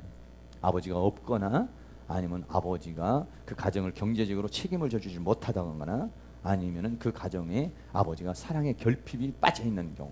이렇게 돼 버리면 이 가정은 이제 역기능 가정이 이제 일어나는 건데요. 이렇게 되면 어떻게 되냐면 두 번째는요. 두 번째도 마찬가지예요. 엄마의 부재. 엄마의 부재. 그러니까 엄마도 일찍 돌아가셨거나 아니면은 뭐 장사를 한다든지 해서 뭐 며칠 만에 한번 온다든지 뭐 이렇게 되어지는 경우 또는 따뜻한 사랑의 결핍이 일어났을 때 이럴 때는 이 역기능 가정이 일어나게 되는 것이죠. 특별히 말이죠. 사단의 공격은 어떠냐면은 남자를 먼저 쳐버려요. 남자를 뭘 치느냐면 직장 생활에는 사업을 하는 데 있어서 직장 생활에 사업을 해서 돈을 벌지 못하게 만든다든지 돈을 갖다 다 써버리게 만든다든지 돈을 못 벌게 한다든지 돈이 있는데 노름이라든지 아니면은 뭐 여러 가지로 뭐 음란적인 것을 해서 다 돈을 탁 탕진해 버리게 만든다든지 이래가지고 집에다가 돈을 안 주는 거예요 남자가. 그렇게 되면 이제 어떻게 되면 여자가 이제는 어떻게 해요? 아버지의 역할을 해야 되잖아요. 아버지가 이제 채워지지 못한 경제적인 부분을 여자가 그걸 채워야 돼요. 나가서 밭에 일을 한다든지 아니면은 뭐 나가서 뭐 식당에 가서 일을 한다든지 어쨌든 뭐 이런저런 걸 해가지고 돈을 벌어야 된단 말이에요. 그러다가 보면 어떻게 되냐? 자연스럽게 자녀에게는 엄마의 사랑의 결핍이 들어갈 수밖에 없는 거예요. 대체적으로 뭐 지금이야 뭐 2명 3명 낳지만 옛날에는 자녀들이 한 5 아니면 뭐 8 막 이렇게 되잖아요. 그러면 여자가 혼자서 만약에 남편이 돈을 안 벌어본다고 생각해봐. 여자가 나가서 돈을 번다고 생각해봐. 아니면 가서 농사를 짓는다고 그래봐. 자녀를 갖다가 양육할 시간이 있나요? 양육할 수 있는 시간이 없어요. 그런 여력 있나요? 여력 없어요. 오히려 어떻게 했습니까? 자녀들도 나가가지고 같이 엄마하고 밥 매줘야 되고 일해줘야 되고 이런 상황이 일어나게 된다라고 하는 것이죠. 이렇게 되면 이제 아이들이 거기에서 막 엄마의 그 따뜻한 사랑을 받지 못하게 되니까 엄마 그럼 뭔가 따뜻하고 엄마는 날 품어주고 엄마의 그 따뜻함이 느껴져야 되는데 이게 안 돼. 여기 여러분들 옆에 있는 사람 이렇게 봐서 좀 따뜻하지 못한 사람 이 사람들은 젖을 많이 못 먹었거나 아니면 엄마의 그 따뜻함 엄마가 안 따뜻한 사람이야. 한번 보세요. 옆에 있는 사람 싸늘한지 따뜻한지 한번 물어보세요. 따뜻하세요? 차가우세요? 뭔가 이렇게 보면 옆에 있는 분은 따뜻한 게 이렇게 오는 사람은 그 엄마의 그 훈훈한 것이 있는 사람이에요. 근데 그게 없는 사람은요, 엄마가 먹을 것, 입을 것, 쓸 것은 다 줬는데 정서적인 부분은 안 채워준 거예요. 정서적인. 그러니까 얼마나 이게 어려운 거예요. 엄마가 아버지도 없는 데다가 돈 벌어다가 주지 거기다가 또 애들까지 사랑을 또 줘야 되니까 안 되죠. 이건 할 수 없는 거예요. 이게 엄마가 슈퍼맨이 아닌 이상 할 수가 없는 거예요. 그러니까 어떻게 하냐? 사단이 그렇게 만드는 것이다 이거죠. 사단이 남편을 탁 쳐. 그래가지고 직장이 실직을 하게 만들어버린다든지 돈을 못 벌어버리게 만든다든지 아니면 바람을 피게 만들어버린다든지 이렇게 만들어버린다. 그러면 여자는 이제 거기서 막 분노가 올라. 그렇잖아도 또 가서 농사 짓는 것도 힘든데 남편을 한 번씩 갖고 와가지고 그냥 염장을 지르고 가고 이제 이러는 거야. 이러면 이거 뭐 속 터지는 거지. 그러면 이제 맞딸 특별히 데려다 놓고 와 이제 한풀이로 하는 거야. 어디 가서 한풀이 할 데가 없으니까 아맞딸 데려다 놓고 저 썩을 놈 인간 뭐 해가면서 이제 막 얘기를 하는 거지. 그러면 애는 그게 듣는 게 고역이야. 뭐 부모는요 부부는 부부끼리지만 그 자기 아버지거든요. 아버지를 막 욕을 해봐. 욕을 하면은 별로 안 좋아. 처음에는 동조를 하죠. 엄마가 불쌍하니까 막 그래 맞아 저놈 인간은 인간도 아니야 뭐 같이 하면서 막 하다가 보면 이제 아버지 보면은 인간이 아니야. 이러면 이런 애들은 이제 나중에 가면 시집을 안 간다는 거야. 왜? 아, 인간 아닌 인간한테 어떻게 시집을 가느냐 이거야. 그럼 엄마가 뭐냐, 이놈의 기집애는 시집을 안 간다고. 자기가 시집 못 가게 그렇게 교육을 다 시켜놓고, 남자는 다 도둑놈이라고 시켜놓고, 자기가 뭐라고 그러냐면 또 시집 안 간다고, 또 2년이면 시집도 못 간다고 또 그렇게 얘기를 하는 거야. 이게 이제 문제가 이제 심각하게 되는 것이죠. 정상적인 사람들은 다 이렇게 정상적으로 우리가 자라나면은요, 그런 것들이 다 이렇게 엄마하고 아빠하고 다 결혼하고 이런 모든 부모들이 다 좋아 보이고 다 이게 따뜻하고 이래야 되는 거거든요. 근데 이런 문제가 많이 있어요. 그리고 이제 편견된 사랑 같은 거, 혼자 유독이 고생을 많이 하는 사람 같은 거, 이런 사람들 이제 어려움이 이제 많이 있죠. 이명희 강사님이 잠깐 우리 이명희 강사님도 맞달로 이제 자라는데 엄마가 자기한테 일만 시켰잖아요. 일만 시키고 그래가지고 일하는 게 그냥 지겹다는 거예요. 지겹다는 거예요. 그래 이런 사람들은 이제 교회 와도 봉사하기가 싫은 거야. 왜냐하면 너무 지겨워가지고 나도 좀 대접 좀 받고 살자 좀. 그러다 보면 잘못하면 이런 사람들은 이기주의적으로 가버릴 수가 있어요. 너무 어렸을 때 고생을 많이 하다가 보면은 일을 하면 잘 하는데 하기가 싫은 거야. 하기가 싫은 거야 이제. 그래서 이제 그런 상황에 빠져들어가게 될 수도 있다. 그리고 비교하고 차별되고, 뭐 오빠는 막 이해해 주는데 누구는 참 뭐 공부한다고 해주는데 자기는 뭐 별로 그렇게 칭찬 못 받으면은 거기에서 오는 이제 그런 역기능 이제 일어나는 막 열등감 의식이 이제 이렇게 생겨지는 것이죠. 언어 폭력이나 이제 실제적인 폭력, 언어 폭력, 자라면서 그냥 욕을 그냥 바가지로 얻어먹으면서 그렇게. 욕이 왜 나오냐면 엄마들이 아주 막 이제 막 엄마들은 뭐냐면 남편에게 사랑 못 받으면 욕 나오는 거예요. 그리고 생활에 찌들이면 뭐 욕 나오는 거예요. 왜? 나오는 게 이제 여기 안에서 분노가 쌓여 있잖아요. 이게. 스트레스 쌓여 있고 막 이런 게 쌓여 있으니까 어떻게 해요? 이게 나오는 거야 막 욕이. 그러니까 욕이 나오면 애는 그 욕 바가지로 먹으면서 어떻게 했냐고 그 욕을 먹을 때 얼마나 그냥 그 언어 폭력이나 이런 것들이 이제 자연 발생적이니까 아버지가 심은 거, 엄마가 자녀에게 심은 거, 자녀에게 심은 거, 또 이게 이제 어디로 갈지 모르지. 이게 다시 또 엄마에게 돌아갈 수도 있는 것이고, 이제 아니면 나중에 이제 자기 애들한테 또 돌아갈 수도 있는 거, 아니면 이제 만약에 결혼을 해가지고 남편하고 붙으면 그리 또 이제 다 넘어갈 수도 있고, 이렇게 되는 거예요. 악순환이 계속되는 거죠. 또 가정 형편이 너무 이제 어려운 가정들, 뭐 이렇게 아빠 같이 이렇게 어떤 형편이 어려워지게 되면 그런 문제가 생길 수가 있고요. 그 다음에는 학교 교육을 뭐 받지 못하는 거예요. 학령기 때 공부를 제대로 봐야 되는데 학령기 때 교육을 제대로 받지 못하면 두뇌가 발전을 못하는 거예요. 두뇌가 발전을 못해요. 저 같은 경우도 마찬가지예요. 학령기 때 공부를 제대로 했어야 되는데 초등학교까지는 시골에서 자라서 했는데 서울 오면서는 방치가 많이 됐어요. 그래서 그때부터 이제 머리가 잘 안 돌아갔다고 해요. 그러니까 그 어떤 학령기 때 초등학교, 중학교 때, 고등학교 때, 대학교 때 이렇게 쭉 이렇게 공부를 이 사람이 공부할 수 있는 시기가 잘 주어지고 공부를 잘할 수 있다는 것만 해도 사단의 공격이 굉장히 그래도 없는 편인 거예요. 그런데 중간에 공부를 못하는 거예요. 그러니까 공부를 못하는 사단은요 우리 두뇌를 망가뜨리는 거예요. 왜? 이 두뇌가 너무 똑똑해버리면 우리가 사회적으로 경제적으로 모든 생활이 넉넉해지잖아요. 그러니까는 침투를 하는 거예요. 공부 못하게, 생활이 어려워서 공부 못하게 한다든지, 아니면은 막 어떤 이제 친구들에게 빠져가지고 공부를 못하게 한다든지, 사춘기 시절에 막 방황하게 만든다든지, 이런 부분들이 생긴단 말이죠. 그러니까 이런 것들이 문제가 생기면 이제 지적인 문제가 생기고 그 두뇌의 한계가 이제 오는 거예요. 여기도 역기능에 문제가 생길 수가 있습니다. 질병을 통해서 어렸을 때부터 질병을 이용해요. 이상하게 태어날 때부터 어렸을 때부터 막 몸에 시달리고 막 질병으로 인해서 고통을 당한다든지 막 힘들어한다든지 막 이런 거 이런 것들은 이제 사단이 이제 역사를 하거든요. 그럼 이런 사람도 이제 막 그 몸이 아프면은요 몸이 아프면 자동적으로 마음이 막 짜증나기 시작하는 거예요. 몸이 건강한 사람들은요 자기도 보지만 다른 사람도 이렇게 배려할 수 있지만 내가 죽겠는데 누구를 배려를 하겠어요. 이제 이기주의적으로 갈 수가 있고 자기밖에 모르는 사람이 될 수밖에 없고 잘못하면 게으르고 나태하고 이렇게 갈 수 있는 그런 상황이 이렇게 되는 것이죠. 질병, 이 질병으로 인한 역기능이 일어날 수 있어요. 또는 가문에 흐르는 영적인 이런 세력, 예, 가문에 있는 영적인 이런 세력, 무당의 영이라든지 불교의 영이라든지 무속의 영이라든지 이런 영들, 예, 집안에서 이렇게 뭐 사주팔자를 봐준다든지 철학을 한다든지 이런 사람들은 그 영이 쫙 흘러 내려오는 거예요. 그런 영이 내려오면 역기능이 돼요, 이 가정이. 예? 그런 영이 오면 이상하게 막 디디 꼬여 막 이렇게 가정이 그 영의 영향을 받아가지고 말이죠. 영의 영향을 받아서 이 가정이 막 그 사람 자체가 영이 역기능을 하는 거예요. 막 종교적인 역기능이라 이렇게 말할 수 있는데 이러다가 보면은 이제 막 인생길이 막혀, 삶이 막히고 막 안 돼, 문제가 생겨요. 예. 이래서 이제 역기능으로 가게 되는 거죠.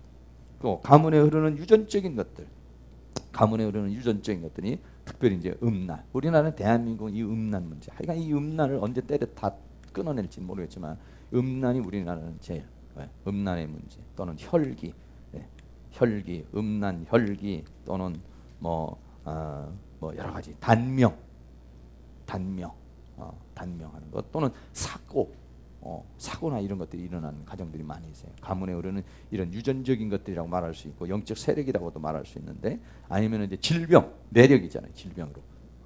또 아니면은 그 집안에 있는 중독, 이런 것들이 전부 다 이런 것들이 어떤 역기능 가정들에 있어요.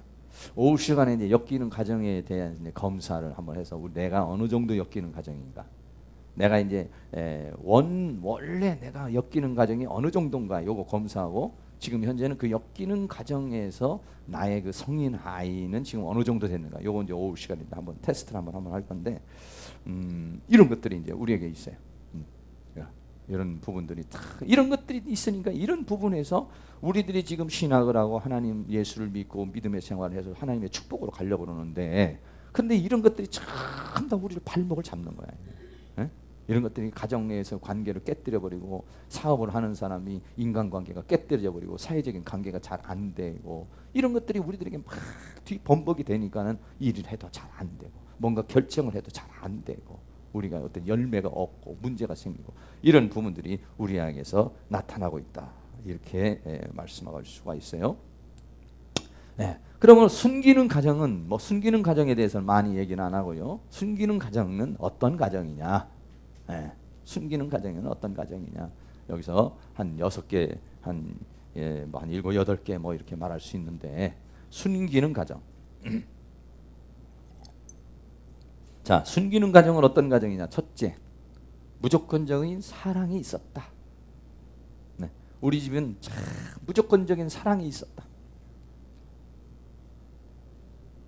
예, 어릴 적, 아주 어릴 적. 아, 그러셨어요? 두 분. 예, 행복하셨겠습니다. 감사합니다. 두 번째는 잘못을 용서하는 은혜가. 그러니까 내가 무슨 잘못을 했다든지 이러면은 아주 맞아 죽었다든지 아니면은 내가 그렇게 잘못해도 용서를 해주고 이렇게 우리 집은 무슨 잘못을 해도 막목이 안으로 나가 죽으라 그러든지 호적에서 파버린다든지 뭐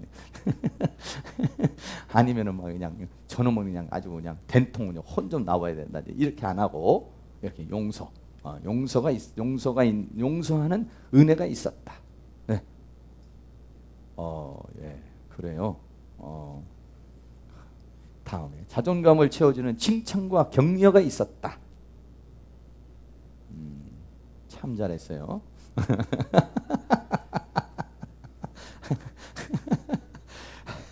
나는 말이죠. 칭찬이라고 하는 게 어렸을 때 초등학교 때죠. 그러니까 미술 그림을 그렸는데 장려상인가 뭔가 그걸 탔어. 그래가지고 그때 당시에 크레용 파스를 뭐 상으로 한번 탄 적이 있는 것 같아. 네. 그거 외에는 별로 개근상 외에는 뭐 칭찬과 격려가 굉장히 상실됐어. 생각과 감정을 솔직하게 표현할 수 있는 친밀감. 다시 말하면 내 생각을 자유롭게 표현할 수 있다는 것이죠. 그리고 아빠하고도 친하고 엄마하고도 친하고 가족 간에도 친밀하다. 네, 친밀감이 있었다. 네. 네. 좋은 가정에서 다 사셨네. 명확하고 정직한 의사소통. 우애하고 좀 비슷합니다. 우애는 이제 친밀감이고 감정을 솔직하게 말하는 친밀감이고 명확하고 정직한 의사소통. 그러니까 내가 무슨 말을 하면 들어주고 받아주고 이게 이제 말이 통하는 거죠. 그러니까 의사소통이 좋았다. 아유 권사님 너무 좋은 가정에서 태어나셨네. 예? 아유 행복하시겠어요? 그 다음에 6번째 개방적이고 융통성 있는 가족 규칙. 그러니까 가족마다 규칙이 있어요. 나름대로 뭐 그렇다고 뭐 규칙 1, 규칙 2 뭐 이렇게 써놓지는 않았지만은 가정마다 규칙이 있다고요. 근데 그 규칙이 좀 개방적이고 자유로운 그런 가정이 있는 반면에 아주 그렇지 못한 가정이 있어요. 근데 순기능 가정은요 규칙은 있어요. 그런데 아주 개방적이고 융통성이 있다는 거예요. 융통성이 있어. 고지식하게 너는 이렇게 못 지켰으니까 너는 이 밥 굶어. 이번 달 용돈 없어. 뭐 이런 식으로 아주 가혹하게 이렇게 이제 뭐 이렇게 하는 데가 있고 어디는 그 규칙이 있지만 네가 좀 잘못했지만 뭔가 그 따뜻함이 배려가 느껴지는 거죠 이게. 가족 규칙이 있었다. 융통성 있는. 하나도 없다. 나하고 비슷하네. 원 집사님 왜 안 들어요? 에? 그러니까 그거 들으라고 방금. 나는 여기 해당이 안 된다. 들으세요. 왜냐면 자꾸 들어야 돼. 이게 들어야 나간다니까. 나는 해당이 안 돼.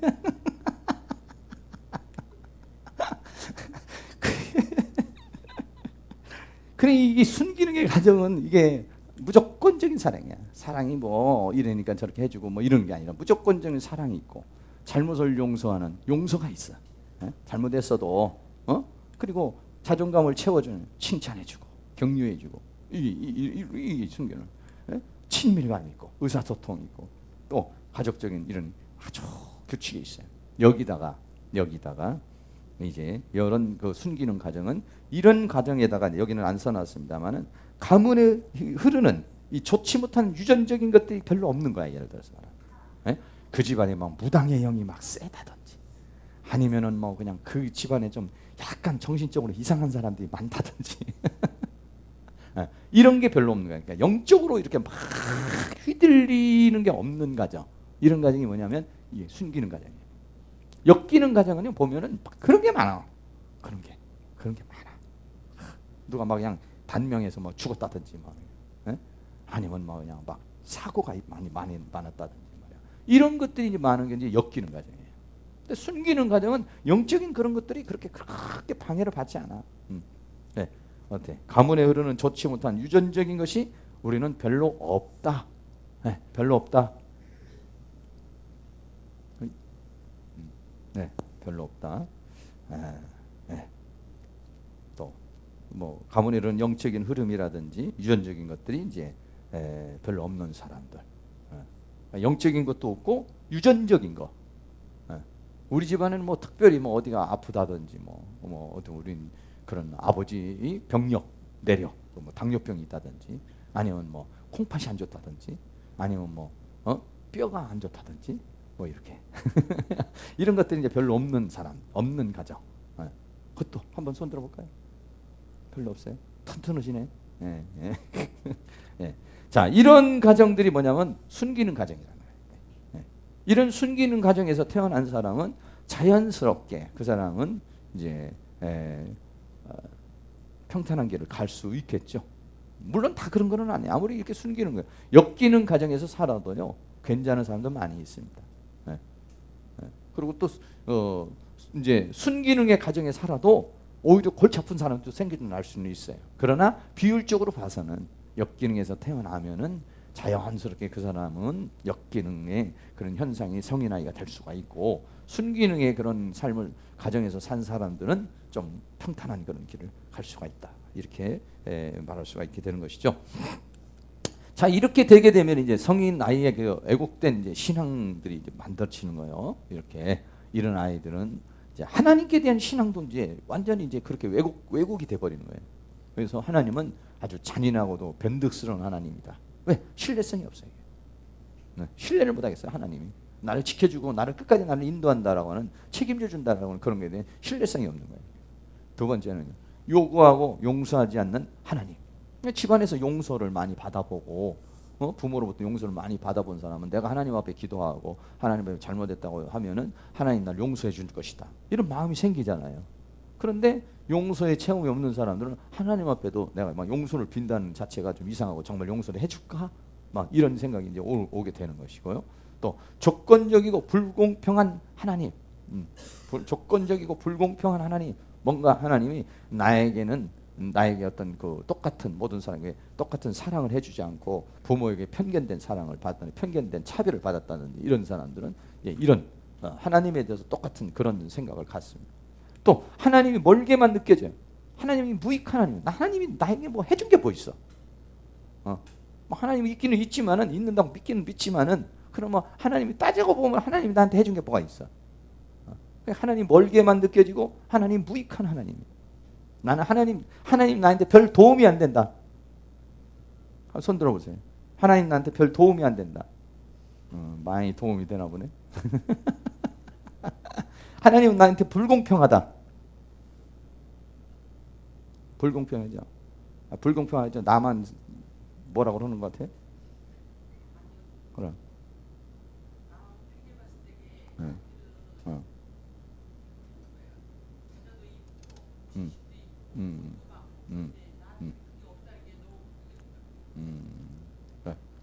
날 미워하는 것 같아? 하나님이 날 미워하는 편견하는 것 같아?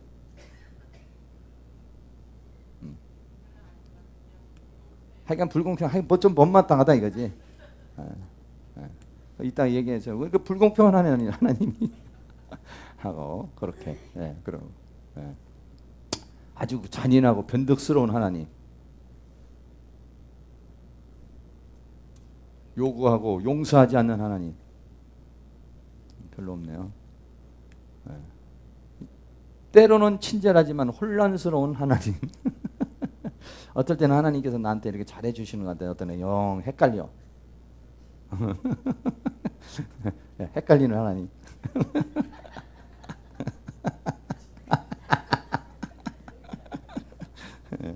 이게 이제 뭔가 이게 정체성이 정확하지 않아서 이런 부분이 생길 수가 있는 거죠. 그러니까 뭔가 그 성인 아이가 가지고 있는 왜곡된 하나님께 대한 신앙관, 사랑과의 관계가 이제 그런 상황이 된다는 것이죠. 성인 아이가 되면은 이제 여러 가지 문제가 이런 그 하나님과의 관계도 그렇고 부부 생활의 관계도 여러 가지 많은 문제가 생기겠죠. 성인 아이가 되면 이제 가정 불화. 이거는 뭐 당연하죠. 왜? 또 아이가 둘이 살고 있으니 싸울 수밖에 없는 것이지. 껍데기는 어른인데 아이니까 아이는 맨날 그냥 해줘잉 이래줘잉 이렇게 짜증이나 내고 막 그냥 맨날 뭐 그냥 이렇게 할 수밖에 없으니까 아이가 들어가 있어요. 그러면 가정 불화가 일어나서 부부 싸움이 일어날 수 있고 성적인 그런 문제가 생길 수 있고 이렇게 되는 것이죠. 이런 문제가 가정 불화가 일어나고 또는 아니면 이렇게 이제 그러다가 보면 막 탈진을 해버려요. 살고 싶은 마음이 생겨요.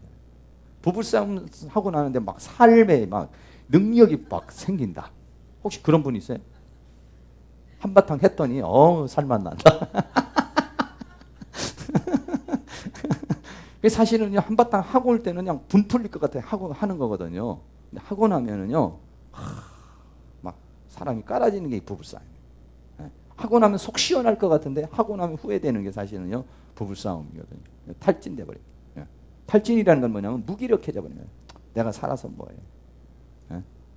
마누라 하나도 내가 다스릴 줄 모르는 게 이 남자가 이게 나가 뒤져야지 이렇게 생각하고 여자는 남자한테도 사랑받지 못하는 인간이 뭐하러 살아? 막 이렇게 이제 자기 비하로 막 가고 죄책감으로 들어가고 막 수치심으로 들어가고 막 이렇게 들어가 버려요. 한바탕 하고 났더니 오늘 아주 뽐때를 보였더니 아유 시원하다. 할렐루야. 하나님 감사합니다. 그러질 않는다고.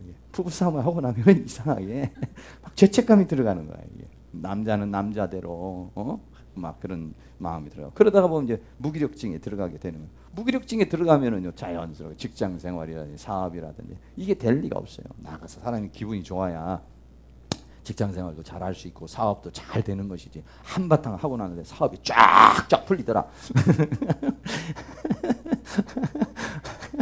한바탕 하고 났더니 그냥 계약이 도장이 찍히려는 거야. 그럴 수가 없는 거예요. 왜냐하면 사람이 벌써 얼굴에 이렇게 나타났잖아요. 싸움 딱 하고 나오거든. 그런데 여러분 그런 사람이 와가지고 돈 좀 빌려달라고 그래봐. 아이고 돈 뜯기겠다 야. 뭔가 마음이 편안하고 좀 넉넉한 사람이 와야지 이게 되겠어요. 네? 그저께도 우리 저 김기성 강수사님 형님이 왔는데 홍조증이라고 해요. 얼굴이 빨개지는 홍조증이 생겼더라고. 그래가지고 스트레스를 많이 받는다는 거야. 왜요? 그랬더니 자동차 매매를 하는데 누가 이제 손님이 왔다가 시뻘개져 있으니까 대낮부터 술 먹은 줄 알고 아니 한잔 했어요.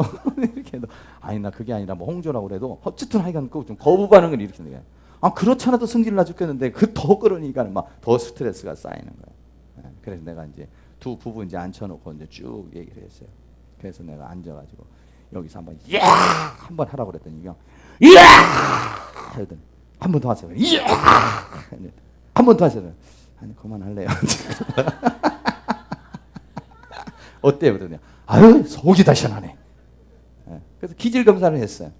기질 검사를 하니까 이쪽은 남편 되는 분은 담즙질이고 아내 되는 분은 다혈질이고 그래요.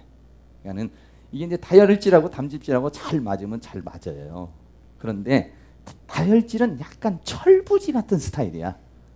담즙질은 좀 계획적인 스타일이고, 담즙질은 이제 막 해서 이제 다 계획세에서 이번에 해서 이렇게 해가지고 참 뭐 목표를 이루고 적금도 타고 뭐 이런 거 해야 되겠다는데 다혈질은 여보 놀러 갑시다 라든지 별로 이렇게 왜 다혈질은 축제적인 분위기니까 축제적인 분위기니까 흥분을 잘하고 이러니까 이제 낙천적이고 이러잖아요.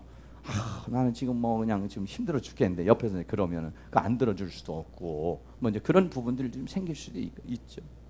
그런데 담즙질은 대체적으로 성취 의욕이 많아요. 그런데 만약에 아버지 상처가 많다. 아버지가 이제 성공적인 그런 것 못하고 아버지가 좀 무능력하다든지 저같이 뭐 그렇게 되면 성취욕이 강한 거예요. 담즙질은 성취욕이 강하니까 막 회사에 가서도 다른 사람보다 스트레스 더 받고 막 죽기 살기 일을 해야 되는 거야. 이래가지고 뭔가의 나의 위치를 잡아야 돼. 근데 또 나이가 이제 지금 40이 되니까 막 그 긴장감이 오는 거죠. 야 이러다가 보면 애는 커가지고 뭐 언제 대학 보내고 어떻게 하고 아이고 뭐 돈은 안 벌고 막 이제 뭐 머리가 아픈 거지 이제 이렇게. 근데 그때는 이제 여자들이 남자가 40대가 돼서 40대 또 50대까지 남자는 뭐냐면 이제 자기 나름대로 우리 가정을 안정시켜야 되고 또 직장도 안정이 돼야 되고 애들 이런 것들이라고. 그러니까 남자는 돈 벌어다 주고 아내에 대해서 자녀에 대해서 그런 것들을 해주는 것을 남자는 사랑이라고 생각하는 거예요. 근데 여자는 뭐냐면 아니 마음이 느껴지지 않는다는 거예요. 그렇지. 지금 정신없이 지금 그런 것 때문에 막 힘쓰고 애쓰고 가는데 거기 그런 데다가까지는 신경을 못 쓰는 거거든요. 오히려 이때는 여자가 격려를 해줘야 돼요. 아우 당신 열심히 잘하고 있다. 잘하고 있다. 잘하고 있다. 불만이 뭐예요? 그랬더니 우리 애한테요 더 신경을 많이 안 쓰는 것 같아요. 이렇게 얘기를 하잖아요. 뭐 여러분 도움되라고 이제 말씀하는 건데 막 그렇게 홍조가 되니까 그러니까는 이 문제가 생기잖아요. 막 얼굴에. 그래서 이제 마음에 있는 거 좀 푸세요. 너무 긴장하지 마시고 그렇게 한다고 되는 것도 아니니까 너무 긴장하지 말고 마음을 푸세요. 푸세요. 그리고 이제 부인한테는 좀 이럴 때는요 옆에서요 좀 잘하고 있다고 칭찬해주고 좀 격려 좀 해주고 이렇게 해주라고 말이야. 그렇게 좀 했어요. 그랬더니 이제 모르겠어요. 잘하고 있는지 어떻게 있는지 모르겠지만 부부 생활이라는 게 뭐 그렇게 쉽지는 않잖아요. 항상 보면은 그 삶의 패턴이 있으니까 좀 어렵잖아요. 얼굴이 그렇게 됐다는 것은 마음이 심리가 이게 불안하고 막 힘들다는 거거든. 그러니까는 막 그렇게 이제 나오는 거고. 직장 사업이나 이런 것들이 우리 안에 있는 것들이 막 그런 성의 나이가 있으면 성취해야 된다는 거예요. 넌 완벽하게 뭔가를 해야 된다는 거예요. 막 이런 것들이 있다가 보면은요, 그런 게 막 긴장이 되고 강박증이 막 생기고 막 이러다가 보면은 이게 이 부부 생활에 이런 것들이 이제 막 영향을 주는 거예요. 이제 가정 생활에 이제 문제가 되고 직장 생활에도 문제가 되고 그리고 늘 이렇게 부부가 만약에 이런 갈등이 만약에 생기면은 이 마귀의 공격이 틈이 있는 거예요. 마귀로부터 늘 틈바구니를 주는 거예요. 뭔가 좀 영적으로 잘해서 이제 이번 주부터는 내 정말 경건 생활을 잘 해보고 믿음 생활을 잘 해봐야지. 주여 은혜 다 받았어요. 근데 한바탕 하면 은혜가 완전히 박살나는 거예요. 그러니까 언제든지 마귀에게 통로를 열어놓으니까 이 부부가 제대로 안 되면 늘 이게 마귀의 틈을 주니까 영적 관리가 안 되는 거, 성장이 안 되는 거예요. 부부 생활에 이런 문제가 세워지게 되고 아까도 말했지만 이제 죄책감이 들어가는 거예요. 거기서는 부부 싸움할 때는 네가 잘났나 내가 잘났나 이렇게 하지만은 뒤돌아서면은 난 사랑받지 못하는 여자야. 죽어야지. 남자는 가정도 이끌지 못하는 남자가 뭐 살아서 뭐해. 죽어버리고 말아야지. 뭐 이런 막 그런 허탈감, 죄책감 막 이런 것도 이제 오는 거야 이제. 예. 이런 것들이 문제가 생기는 거예요. 이런 것들이 뭐냐면 성인 나이가 되면 이런 것들을 적절하게 풀지를 못하는 거야. 풀지를. 예. 성인 나이가 많이 있을수록 어떻게 하냐면은 이게 성인 나이가 많이 있을수록 상대방에게 그러니까 성인 나이가 상대방 성인 나이는 뭐냐면 욕으로 하잖아요. 성인 아이가 됐으니까 거기에 채워지지 않은 그 부분을 욕구로 한다고. 여기도 욕구를 하고. 그럼 서로 충돌이 돼 버리는 거예요. 근데 성인 나이가 많이 없는 사람들은 이 사람이 뭐라고 그래도 이걸 받아줄 수 있는 거예요. 왜? 어른이니까 받아주는 거죠. 어른이니까. 그 부분이 성숙하면 받아주는 거예요. 근데 그 부분이 성숙하지 못하면 못 받아주는 거예요. 이런 문제들이 생기게 되니까 잘못하다 보면 이제 근데 외도를 한다. 외도는 뭐냐면은 내가 뭔가 마음을 편안하게 나를 뭔가 그래도 그 뭔가의 그런 자기의 그런 욕구와 스트레스와 이런 것들을 이 상대방으로부터 해소를 받기를 원해서 서로 결혼하는 거 아니에요. 근데 스트레스는 해소라는 게 스트레스가 더 쌓인다는. 그러면 사람은 자연스럽게 어떻게 되냐면은 다른 데로 눈길을 돌리는 거예요. 다른 데 가면 누가. 근데 다른 사람 만약에 처음 만나는 사람 여러분 스트레스 주는 거 봤어요? 처음 만나면 뭐 그냥 잘해주고 서로 사람은 처음 만나는 사람은 서로 아주 좋은 관계를 맺으려고 그러는 게 인간의 속성이거든요. 그러다가 보면 이제 잘못하면은 문제가 생겨질 수 있다 이런 말이죠. 이런 여러 가지 이제 부부 생활이 이제 원만하지 못하는 그런 상황으로 갈 수밖에 없어요. 그래서 이제 치유의 영역에서 이제 이런 우리 모두가 이제 이런 근본적으로는 이런 싸움이나 유기, 중독, 가문의 유전, 종교적인 기질 뭐 이런 것들이 막 가문의 유전이나 종교적인 그런 기질이나 그런 것들 또는 육적인 학대, 정신적인 학대 이런 것들이 다 밑바탕이 돼요. 이런 것들이 밑바탕이 돼서 이제 우회로 이렇게 다 나오는 겁니다. 우리에서 분노, 음란, 중독, 수치, 정신질환, 열등감, 의존증 이런 것들이 나오는 거예요. 이런 모든 것들이 이제 다 이게 뿌리 뽑혀져야 된단 말이에요. 이런 것들이 뽑혀져야 우리가 이제 치유가 되어지고 또 이제 새로운 그런 전환을 가져올 수 있다 이렇게 말할 수가 있겠습니다. 기도를 좀 하기 전에 말씀을 좀 한번 드리려는데 지난번에 그래요. 지난번에 이제 우리 아버지 얘기 좀 했잖아요. 하여 우리 아버지 얘기가 많아요. 지난번 이제 생일 때 우리 아버지가 전화가 왔어요. 사모님은 이제 금식 중이라서 전화가 왔어요. 감자탕 끓여놨으니까 와서 먹으라는 거예요. 그런데 옛날 같으면 제가요 안 갔을 거예요. 지금 이제 맨날 밥 먹은 지가 얼마 안 되니까 밥 먹은 지가 얼마 안 되는데 12시에 전화가 왔더라. 그랬더니 제가 다른 때 같으면은 나 먹었으니까 배부르니까 안 가요 이랬을 거예요. 근데 이제 요즘에는 이제 우리가 전화를 받는다든지 할 때도 이제 그 심리를 느끼는 거죠. 왜 아버지가 전화를 했을까? 옛날에 같으면 그냥 이제 그런 것들이 이제 이렇게 스쳐 지나가 버린다든지 아니면은 그냥 별로 감각 없이 이렇게 지나가 버린다든지 이렇게 되는데 물론 이제 그렇다고 해서 뭐 사람이 예민한 건 아니에요. 예민한 건 아닌데. 그런 생각을 해보는 거죠. 전화를 하는 순간, 그러니까 이제 우리가 이제 쭉 이렇게 살다 보면은 사람이 대화를 하면은 소리가 있고 육적인 소리로서의 그 사람의 의중을 알 수가 있잖아요. 근데 소리도 듣지만은 표정을 듣기도 하고요. 그러니까 영혼 몸을 다 받아야 돼요. 육적으로는 소리로 듣는 겁니다. 그러나 그 소리 안에는 뭐가 있냐면 마음이 포함되어 있어요. 마음이 포함되어 있다고. 그 사람의 감정이 격한지 아니면 그 사람의 감정이 아니면 다운되어 있는지 좋은지 알 수가 있다고요. 그 느낌을 받을 수 있어야 돼요. 그리고 더 나가서 거기에서 영적인 흐름, 지금 이게 사단이 역사를 하고 있는 것인지 성령이 역사를 하고 있는 것인지 이거 우리는 적어도요 이 세 가지를 성도들하고 상담을 해도 마찬가지고 우리가 여러 가지 대화를 할 때도 그래요. 옛날에는 제가요 우리 집사람한테 꼭 그래요. 눈치 코치가 없다는 거야. 왜냐면 고지식 해가지고 소리만 듣고 판단하는 거예요. 집사님 싫으세요? 네 싫어요. 네 알았어 안녕히 가세요. 우리 대한민국 사람 특별히 안 그러잖아요. 밥 먹으라고 그래도 3번 얘기해야 되잖아요. 어? 어떤 사람은 4번 해야 돼요. 가면서 그런다고 4번만 했으면 먹고 갈 텐데. 근데 저는요 고지식 해가지고 1번밖에 안 해요. 그러니까 집사님 식사했어요? 네. 네 했어요. 그러면 예, 안녕히 가세요. 이런다고. 근데 우리는 식사했어요? 그러면 식사했어요 하는 것은 인사잖아 인사. 식사했어요? 그럼 안 했어요 하는 사람은 굉장히 개방적인 사람이고 가서 미국에 가 좀 살다 온 사람이야. 그런 사람은. 그런 사람이에요. 그런데 우리나라 사람들은 항상 그러잖아요. 뭔 얘기를 하면 체면 문화가 이렇게 익숙해져가지고 힘드세요? 그러면 아유 괜찮아요. 이러지. 네 힘들어요. 이렇게 즉석으로 얘기하는 사람은 없어요. 좀 얘기하다 보면 네 사실은 좀 나요. 좀 힘들어요. 이렇게 10분이나 이렇게 몇 분 가야 그 얘기하는 것이지 그때부터 처음부터 이렇게 얘기 안 하거든요. 근데 이제 그런 것들이란 말이에요.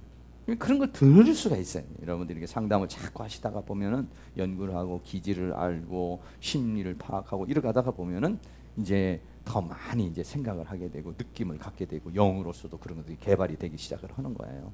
전화를 딱 하셔서 전화를 왜 했을까? 우리 집사람이 지금 금식하고 갔는데 그러니까 아들이 지금 뭐 이제 아침에 미역국을 먹어야 되는데 못 먹었다 이거지.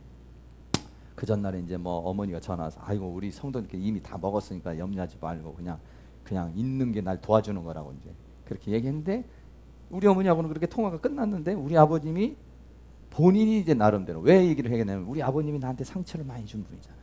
네? 어떨 땐 저기 뒤에 앉아 계실 때 약간 그런 얘기 할 때가 있거든요. 근데 많이는 못해. 없을 때 많이 해야지. 있을 때 많이 하면 또 상처가 되니까 또 말은 못 하잖아요. 네. 그러니까 본인도 이제 여기서 신앙생활을 쭉 하다 보니까 이제 그런 여러 가지들이 많이 이제 있어요. 그러니까는 뭐 그렇게 생전 뭐 그런 거 또 물론 마음은 있어도 표현을 못 했는데 그렇게 했다는 거예요. 그래서 그냥 그게 느껴졌기 때문에 간 거예요. 예 알았어요 갈게요. 바로 여기니까 이제 갔어요. 갔더니 우리 어머니는 이제 깜짝 놀란 거야. 왜 왔냐는 거야. 근데 어머니 모르게 끊긴 거야 혼자. 우리 아버지는 일방통행이라고 했잖아요. 지금도 일방통행이 많아요. 그러니까는 이제 그렇게 왜 왔냐고. 그래서 아니 감자탕 끓여놨다고 그래서 왔다니까 우리 어머니가 이제 나와서 아니 아들을 뭘 해놓고 오라고 그래야지 해놓고 그러지 않고 이렇게 오라고 그러느냐고 이제 그랬어요. 근데 감자탕을 끓여놓는데 너무 이상한 감자탕을 끓여놓은 거야. 그러니까는 너무 친절해. 뼈 있는 것도 뼈에 있는 그 살을 다 발라놨어. 그러니까 먹기 좋으라고 그것도 그냥 된장을 넣고 삶았어. 그러니까 세상에 이런 감자탕을 이제 처음 먹어보는 거야. 그러니까. 근데 그렇게 놨어요. 그렇게 놓으니까 우리 어머니는 이제 황당하시지. 아니 세상에 이게 뭐냐고 이제 막 그래 이제 어머니가 아버지는 막 핀잔을 주는 거야. 나는 식탁에 앉아서 그거 먹어야 되잖아. 또 안 먹고 올 수도 없고 그러니까 먹었어요.